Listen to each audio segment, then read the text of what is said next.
안녕하세요. 행복합시다. 시즌 1.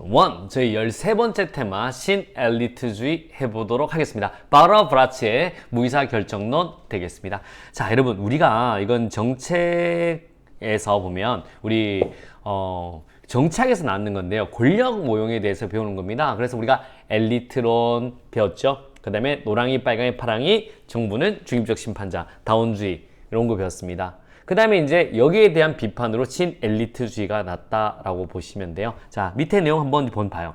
옛날 고대 아테네는 참여 문제를 별로 신경 안 써요. 왜? 직접민주주의였기 때문에 별로 신경 안 썼습니다. 여기에서는. 아시겠습니까? 그러다가 이제 우리 엘리트가 모든 결정한다. 미모파, 미엘스, 모스카, 파레토. 미국 같은 경우는 밀즈와 헌터. 그리고 헌터는 명성접근법, 밀즈는 군산정 복합제에서 모든 결정을 한다라고 나왔고요. 그다음에 미국이라는 나라가 굉장히 다원주의 되면서 이제 다원론은 아니야. 노랑이, 빨강이, 파랑이, 정부는 중립적 심판자, 이런 노랑이의 지지를 얻고자 하면 노랑이의 목소리를 듣고 정책을 결정해 줄 수밖에 없어 라고 하는 게 다원주의입니다. 우리 다원주의한테 많이 배웠죠. 노랑이, 빨강이, 파랑이, 정부는 중립적 심판자, 오케이? 타협, 조정, 이런 내용 배웠습니다. 그런데 여기서 이제 우리 신엘리트론, 무의사결정, 이제 바흐라 바라츠가 나와서 뭐를 비판했냐면 이 다원주의를 비판하면서 나왔습니다. 너는 왜 자꾸 밝은 얼굴만 생각을 하니? 라고 나온 거예요. 어두운 얼굴도 있어. 그럼 밝은 얼굴이 뭔데? 라고 하는 거죠. 우리 밝은 얼굴은 내가 원하는 엘리트의 가치에 손에 맞는 의사결정할 수 있는 권력이 있는 거야. 이러고 했는데 아니야. 요것뿐만 아니라 우리 바흐라 바라치는 요것도 있어. 봐봐. 어두운 얼굴도 있단 말이지. 요겁니다. 그러니까 논의가 되지 않게 막을 수 있는 어두운 얼굴도 있어. 여러분, 어두운 얼굴은요, 여러분 은밀하게 진행됩니다. 그래서 눈에 잘 띄진 않지만 이게 모든 과정에 모든 순환을 다서서 밟을 수 있다라고 보시면 되겠습니다. 그러니까 사고의 전환인 거예요. 바흐라 바라츠가 사고의 전환을 한 겁니다. 그러니까 선택할 수 있는 권력도 있지만 아예 밟아볼 수 있는 권력도 있다. 그래서 머릿속에 잘 넣어두셔야 돼요. 자, 신엘리트론입니다. 요걸 신다원주의에서 많이 바꿔서 틀리게 나와요. 무의사결정론, 의사가 되지 않게 결정해버린다. 기득권에 대한 도전을 방지입니다. 선을 넘지 마라 라는 거예요. 의도적으로 눌러버린다. 싹을 잘라버리는 거죠. 자, 정책 전 과정에 모든 과정에 그 다음에 모든 수단을 다 씁니다. 폭력도 가능합니다. 푹 죽여버리면 되잖아요. 말 안 들으면. 회유도 되고요. 편견의 동원, 이런 겁니다. 옛날 우리나라 80년대 우리 인권 문제, 노동 인권 문제 엄청 문제가 됐는데 우리 언론에서 다루지를 않았습니다. 지금 배가 고파서 먹고 살기도 힘든데 뭐 인권? 이런 식으로 편견을 동원해버리는 거죠. 현존 절차 재평선 같은 경우는 이런 거예요. 이제 위원회만 통과되면 이제 통과될 것 같은 경우는 위원회에 있는 그 구성들을 싹 바꿔버립니다. 그러면 이제 기본적으로 통과 안 되게 막아버리는 거죠.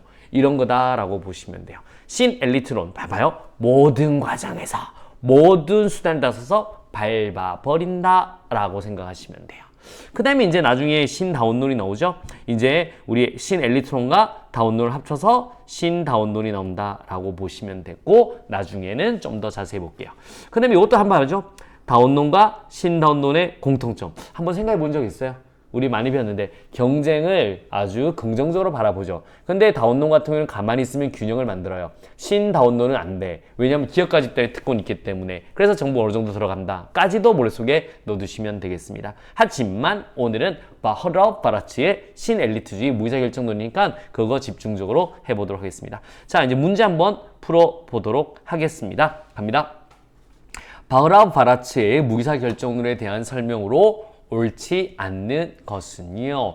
무의사결정의 행태는 정책 과정 중 정책 문제 채택 단계 이외에서도 일어난다. 맞죠? 모든 단계에서도 일어난다. 이렇게 보시면 되고, 기존 정치체제 내의 규범이나 절차를 동원하여 변화 요구를 봉쇄한다. 맞죠? 기존 정치체제 내의 규범이나 절차를 동원, 그러니까 모든 방법을 다 쓴다라고 보시면 돼요. 정책 문제를 막기 위해 폭력 같은 강제력을 사용한다. 푹 죽여버리면 되죠.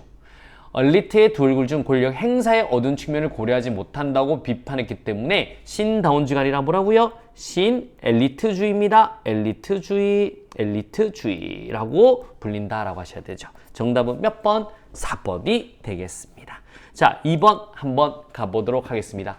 무의사결정에 대한 설명으로 옳은 것은요? 라고 하는 거죠. 갑니다. 지배적인 엘리트 집단은 자신들의 이해관계가 부합하지 않는 이슈라도 정책 의제 설정 단계에서 논의하려고 한다. OX, X입니다. 그래서 자신의 이해관계와 부합하는 부합하는 이슈만을 정책 의제 설정 단계에서 논의하려고요. 아니면 아예 밟아버린다라고 보셔야 됩니다. 그래서 X 되겠습니다. 무의사결정은 중립적인 행동으로 다원주의 이론의 관점을 반영한다. 노노노노 신엘리트주의입니다. 엘리트론의 관점을 반영한다라고 하셔야 되겠습니다. 집행 과정에서는 무의사결정이 일어나지 않는다. 아니죠. 모든 과정, 모든 수단 다 쓴다. 그래서 과정에서도 역시 일어난다라고 하셔야 됩니다. 자, 4번 갑니다. 정책 문제 채택 과정에서 기존 세력에 도전하는 요구는 정책 문제하지 않고 억압한다. 맞습니다. 여기서 보면 기존 세력에 도전하는 요구는 밟아버린다. 무의사결정이다. 라고 보시면 돼요. 정답 몇 번? 4번이 되겠습니다. 자, OX로 한 번 더 가보도록 하겠습니다. 자, 가볼게요. 무의사결정은 기득권 세력의 특권이나 이익 그리고 가치관에 대한 신념에 대한 잠재적 또는 현재적 도전을 좌절시키려는 것을 의미한다. O예요? X예요? O 되겠습니다. 자, 여기서 중요한 거는요. 잠재적 또는 현재 아예 싹을 자른다라고 보시면 돼요. 기득권 세력의 특권이나 이익 그리고 가치관의 신념에 대한 잠재적 뿐만 아니라 현재적 도전을 좌절시킨다. 밟아버린다 라고 생각하시면 되겠습니다. 자, 2번 갑니다. 무의사결정론에서는 위협과 같은 폭력적 방법을 통해 특정한 이슈의 등장이 방해받기도 한다고 주장한다. O예요? X예요? O 되겠습니다. 그래서 모든 수단을 다 쓴다고 보시면 돼요. 모든 과정, 모든 수단을 다 쓴다. 그러니까 위협 같은 폭력적 방법도 된다라고 보시면 되겠습니다. 자, 무의사결정은 정책 의제 설정 단계에서만 나타날 수 있다. O, X. X 모든 과정, 오케이. 정책 의제 설정 단계에서 나타날 수 있는데, 그러니까 모든 과정에서 다 나타난다라고 보시면 되겠습니다. 그래서 X 되겠습니다. 자, 갑니다. 키워드로 한 번 더 접근해 보도록 하겠습니다. 자, 갑니다. 바흐라흐바라츠는 신엘리트론의 관점에서 정치 권력의 두 얼굴 중 하나인 어두운 얼굴에서 발생하는 뭐를 폭로했죠? 무의사결정. 의사가 결정되지 않게 막는다. 무의사결정입니다. 무의사결정을 폭로하였다라고 보시면 돼요. 두 번째 가겠습니다.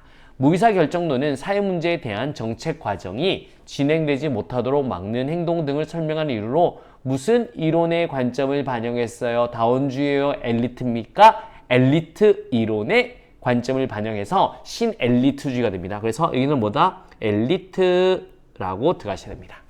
자, 3번입니다. 무의사결정에서는 위협과 같은 무슨 방법을 통해 특정 이슈가 등장이 방해받기도 한다. 끼팡! 폭력적 방법을까지도 사용되죠. 그러니까 모든 과정, 모든 수단을 다 쓴다라고 보시면 되겠습니다. 어려움이 있다, 없다, 없다라고 보시면 되겠습니다. 그래서 신엘리트주의, 바흐라우바라츠 무의사결정론.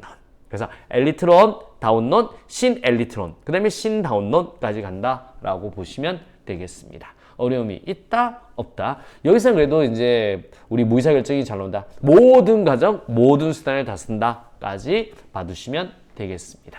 그 다음에 이제 여기서 보면 또 이제 요걸 거쳐서 이제 여기서 이제 조합주의도 나오고요. 그 다음에 우리 정책 네트워크, 하이 정보 모형, 이슈 네트워크, 정책 공동체까지도 다음 시간에 또 한번 쭉 해보도록 하겠습니다.